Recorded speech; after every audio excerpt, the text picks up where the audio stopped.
Pole sana. Thank you for coming for this IBEC meeting. I don't want to take too much time with the speech. I just want to make 2-3 remarks in 3 minutes and ask my brother chair of the Council of Governors also to say 2-3 things. We intend to finish by 10:30. The most successful meetings are short, brief, and to the point. Lengthy meetings are counterproductive, and they end up not giving us any useful results. If anything is not resolved, we can pen it and allow a track 2 approach. Track 2 means some diplomatic engagement on the side of this normal structured meetings, instead of taking all the time here, arguing and going forward and backwards. So we intend to be extremely focused on the agenda items of today, which have been agreed between the Office of the Deputy President on behalf of the national government and the Council of Governors Secretariat on behalf of the Council of Governors. We always make sure that the agenda is harmonized, agreed, because this meeting is not a meeting of one level of government or one level of government against the other. It's a meeting of both levels of government talking to each other as one collectivity belonging to the government of Kenya. The executive authority is exercised at 2 levels, but there's only one government of Kenya under the Constitution. Therefore, first is to say that why we are here, and we are regularly here in this forum, is because the Constitution created these structures to facilitate a seamless process for delivery of services to the people of Kenya. Executive authority of the government of Kenya is exercised at 2 levels. Executive authority of the government of Kenya, not the governments of Kenya. Executive authority of one government of Kenya is exercised in 2 levels: national level, national government level, and county governments level. So the Constitution goes on to say in Article 6(2) that this exercise of executive authority between the 2 levels or by the 2 levels will be processed, will be canvassed, will be executed through a process of mutual respect, consultations, and cooperation, not through conflict and competition. Yeah? Anybody perpetuating conflict and competition is undermining the Constitution of Kenya, is committing an offense. Mutual respect, consultations, cooperation. Not talking at each other, undermining each other, undercutting each other. And this applies to independent oversight institutions which are represented here that oversee accountability for both levels of government. So that is the Constitution. It's not a matter of choice. It's not what is politically expedient. It's what the law of our country demands. So brothers and sisters, we are gathered here in that same spirit. And that's why we should make a lot of progress in the interest of the people of Kenya and in compliance with our constitutional order. Point number 2 is that the Constitution then goes on to say this executive exercise of executive authority, executive power of the state by the government of Kenya, shared between the 2 levels of government, has some functions which are exclusive to one level. You go to Schedule 4, Part 1 and Part 2. Some functions are exclusive to one level. Other functions have what we call concurrent jurisdiction. You know, there is a tendency to simplistically look at the functions in Schedule 4 to the Constitution, Part 1 on the national government, and Part 2 on county governments. And many people end their analysis there. But those who have looked at our Constitution carefully will tell you, some functions are exclusive in Part 1, others in Part 2. Other functions are concurrent. In fact, many functions, if not all, are concurrent. This is why. Even the devolved functions, where exclusive power is given to county governments, the policy function on those functions rests with the national government. Okay? Look, all policy, even agriculture policy, policy on the other thing, or even the devolved functions, the policy function remains with the national government.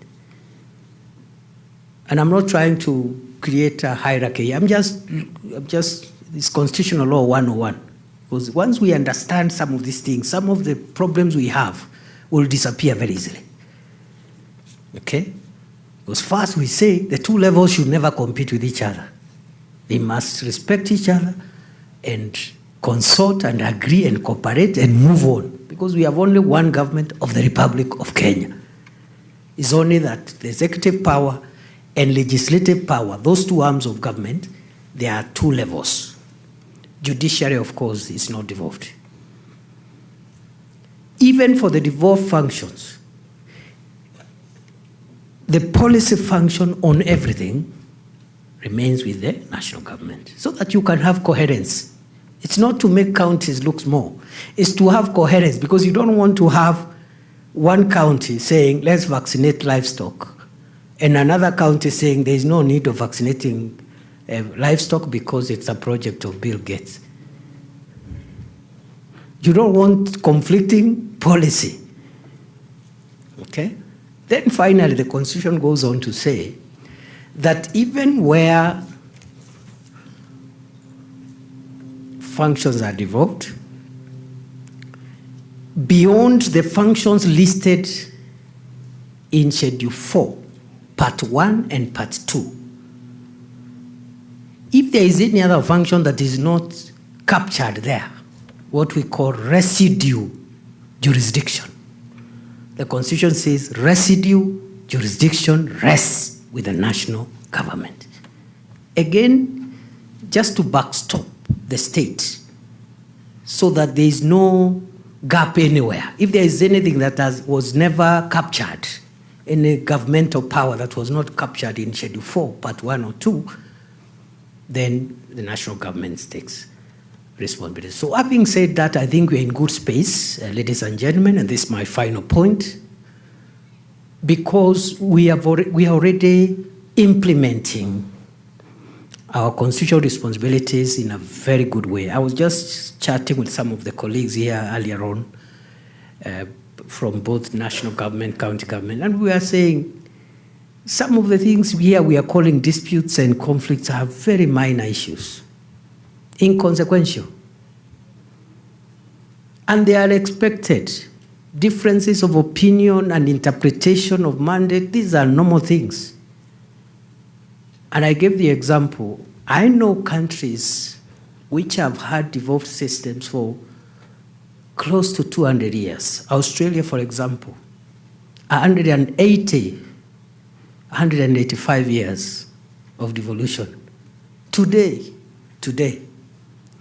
there is always tension, push and pull between the two houses of parliament when it comes to how much money remains in the center and how much goes to the counties. 185 years later. So we are doing so well. Number two, I was telling the same colleagues that seeing where we have come for the last 15 years, those of us who are in town, and I see many of you here who were in town with us in 2013, 2014, including Eden Dwale, our CS for Health, who was my counterpart leader of the majority. He was the one, he was the House Majority Leader, I was the Senate Majority Leader, including my brother Mutai Kagwe there. We were in town.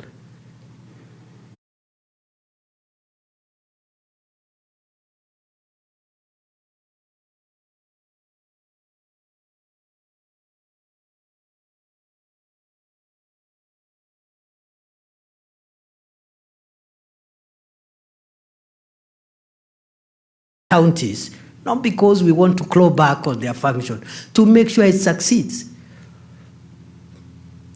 That's why, for example, the equipment program, we are not saying counties can, other leaving each county to just look for its own equipment. Some counties will succeed, others may not succeed, others will succeed earlier than others, and therefore, to avoid this, you have programs like the equipment program and other programs we are doing. Look at Taifa Care, for example. The political fight back and pushback against universal health care is really counties to fight this huge fight back alone. We in the national government are saying, let's take the flag. Okay? Let's take the flag. Because there are people here saying, oh, this thing cannot work. Oh, there's a problem here.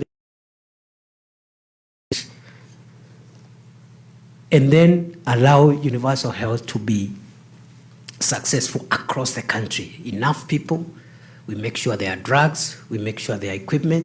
Nobody has the capacity, even if they wanted, nobody has the capacity to roll back devolution. It is so strong, no one. That's on the agenda of the day. If there are any things that will not be quickly resolved, we will pack them and allow track 2 interventions between now and the next IBEC. Disbursements, I think we've done well. Just a month or so left. We might not give the June money before the financial year ends. We roll it over. We have a few other things around. We need to make a decision on county government additional allocations Act legislation, because it is delaying absorption of development partner funds. We need to look at how we can cut down on that legislative period, which is quite lengthy, and it is affecting service delivery by county governments, and the other things that will be raised. But please don't worry. When you see differences of opinion, it's just normal, and we are doing extremely well. For our 15-year-old devolved system, we are in a perfect situation, because even very old devolved systems are still struggling with consultations. Jambo. Your Excellency, taking cue from you, I had a long speech here, but I'll just following the High Court ruling. 3, discuss and agree on the requirements for approval to withdraw by the control of budget, which has become a recurring issue. And Your Excellency, I appreciate also your wise decision to take this issue on the side, notwithstanding that will allow governors, which causes us again issues of reappropriation next year, notwithstanding the issue.